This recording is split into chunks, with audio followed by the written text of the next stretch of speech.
आज का लतीफ़ा। एक गांव में एक शख्स झूठ बोलने की वजह से बड़ा मशहूर था। सब लोग उससे तंग थे कि यह कभी ठीक नहीं होगा। उसी गांव में एक सियानी बुढ़िया थी।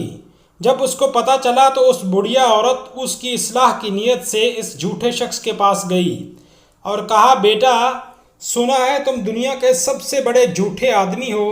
आदमी बोला, दुनिया को दफ़ा करें जी, मैं तो आपको देखकर सख्त हैरान हूँ कि इस उम्र में भी ये हुस्न, ये जमाल चांद का टुकड़ा लगती हो। बूढ़ी औरत शर्माते हुए बोली, हाय अल्लाह, ये दुनिया वाले भी कितने जालिम हैं, अच्छे भले आदमी को झूठा कहते हैं।